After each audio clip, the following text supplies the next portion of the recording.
Spaceman here. And today I'm smoking some bulk pipe tobacco, and that is PETER-STOKKEBYE Peaches and Cream.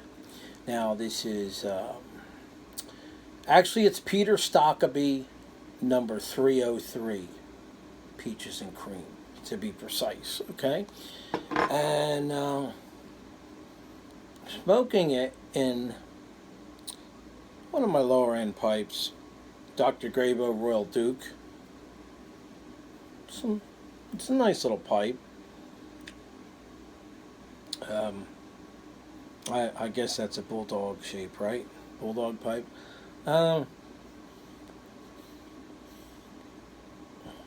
It's an aromatic, consisting of Black Cavendish, Burley, Virginia, with the top flavorings of peaches and cream. Very good tin note or jar note, whatever you choose to store it in. And very pleasant, very nice. I don't always say that.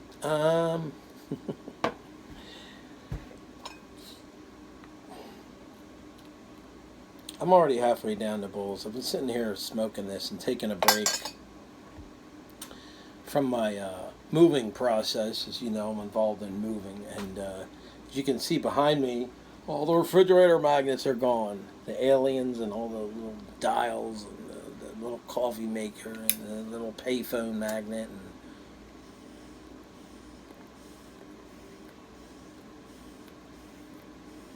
and all the other little doodads that were on my refrigerator, right?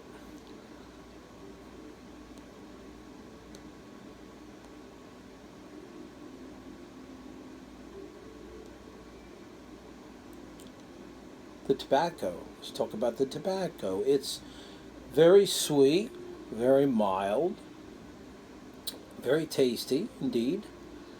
So far I haven't had any tongue bite. For those of you out there who, have a problem with aromatics because of the tongue bite, I've had the pipe get a little hot on me, and I just either cup it in my hand or I sit it down, let it cool off a little bit, that's all. I mean, a lot of guys talk about tongue bite. Well, let's talk about tongue bite for a minute, okay? You're dealing with a fire and wood. You're dealing with stoking a fire here. I mean, the pipe's going to get hot. Yes, I understand Englishes don't have as much of the tongue bite. But I also smoke some aromatics that do not have tongue bite. And one of those is PETER-STOKKEBYE. Very good tobacco for avoiding tongue bite. Very good. There's a few others.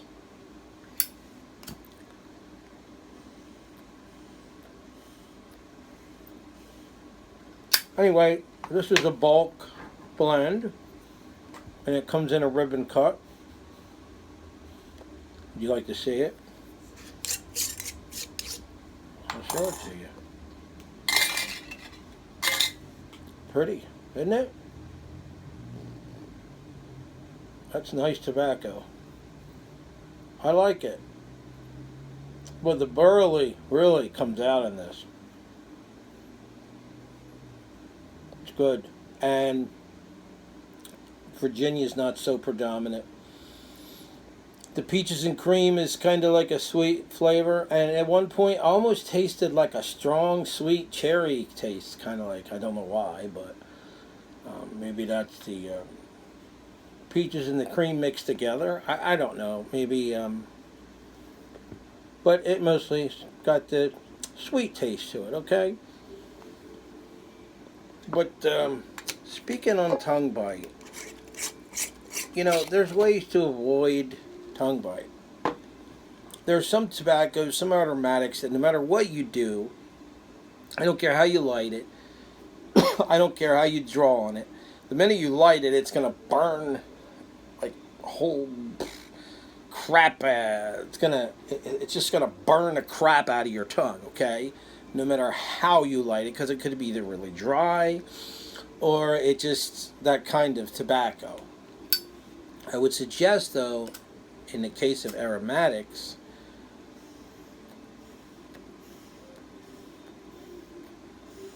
I'd like to throw a few suggestions out there. Slow drawing method.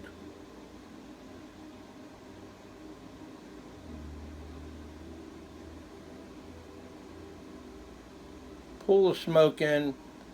Hold the smoke in your mouth for a while. Get a good flavor of it. I mean, there's a definitely slow breathing method, technique to smoking a pipe where you can actually get a better flavor. Retrohaling through your nose, holding the smoke in your mouth. That is. I don't inhale it, but.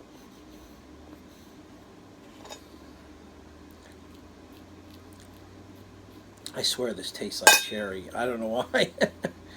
I don't know why I'm getting that. I'm just getting like a sweet. Maybe it's because I'm getting like a sweet, tart kind of like taste, like this is the same as I would get with a cherry aromatic.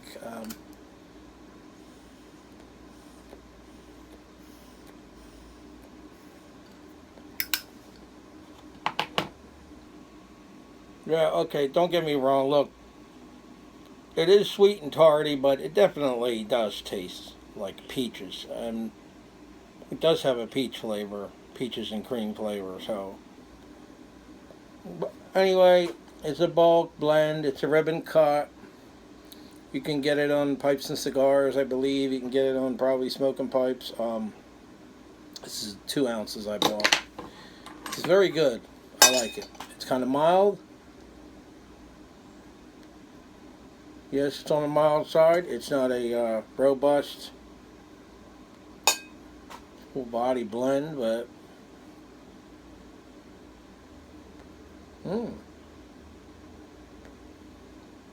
it has a nice flavor to it. It really has a nice flavor. I like it. I'm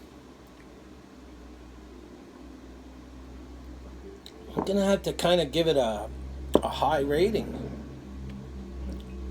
Well, it's my preference, right? Anyway.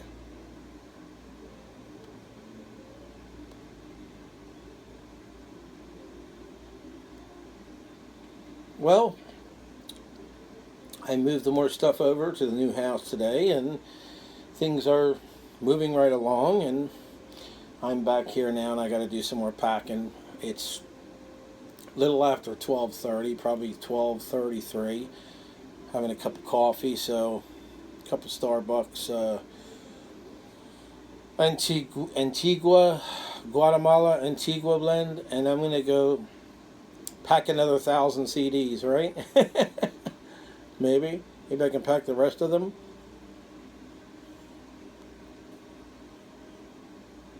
This tobacco certainly is motivating, I'll tell you that. And it's good stuff, I like it. So I'm gonna have to rate it. I'm going to have to give it a good rating. And the Stokkebye is very good. I've so far enjoyed all the different Stokkebyes that I have smoked and that I have in my rotation.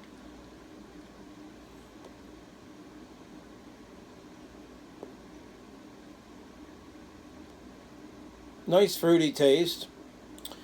So on that note, I'm going to have to say... Let's just run a little pipe cleaner here through it, and maybe I'll give it an extra star. Let's see here. If I don't get too much pipe dottle. Oops. Let's see what we got here.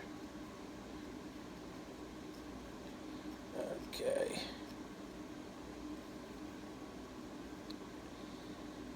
I don't know how many of you people have Grabows in your collection, but they're not too bad. There you go. There's some dottle.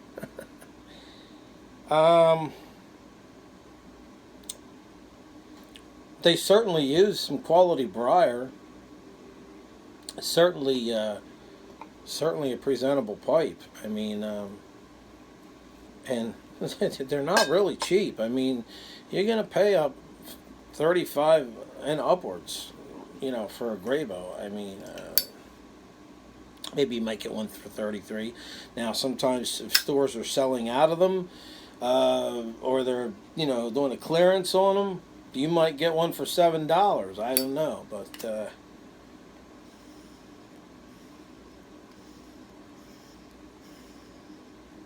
I hear tell that when CVS got out of the tobacco line, the tobacco business and the pipe business, there were some guys that picked up some for $7 right here on YouTube talking about them. This is a good one. This is a, like I said, Royal-Duke. And I like my Grabo collection. I'm going to have to get my Grabo collection out one day and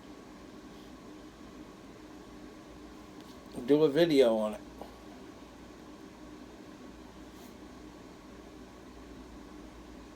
But anyway, I'm not going to stay. The pipe is pretty much, there's about a quarter of the bowl left, and it's still really good. I mean, it's not goopy.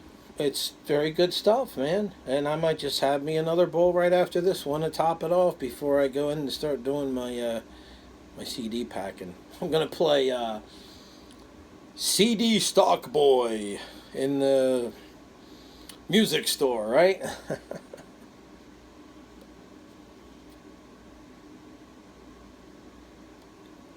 You know, I have a funny story I'm going to lay on you before I end this video, and it's kind of comical.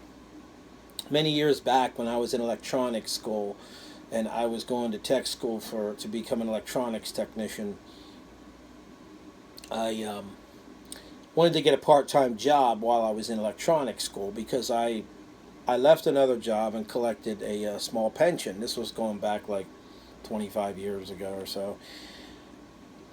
Maybe a couple years, give or take, 27 years ago. And so I had this little pension I collect, like a profit sharing. So I really didn't have to work, but I really didn't want to use it all up. So I tried to get a job at that time.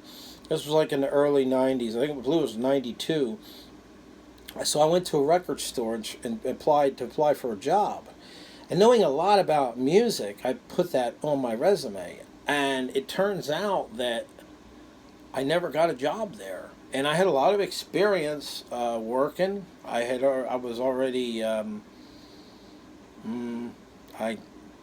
see, I must have been 28, 29. And they wouldn't hire me. So it was like, so I turn around later, years later, and I go into the same record store, and there's a guy in there, and I asked him about, do you have anything, this title by this group Hawkwind, if you ever heard of Hawkwind, they're a space rock band. So he says, he's looking it up, and he goes, are you sure Hawkwind's a band? Are you sure they're a band? Because I can't find anything on them.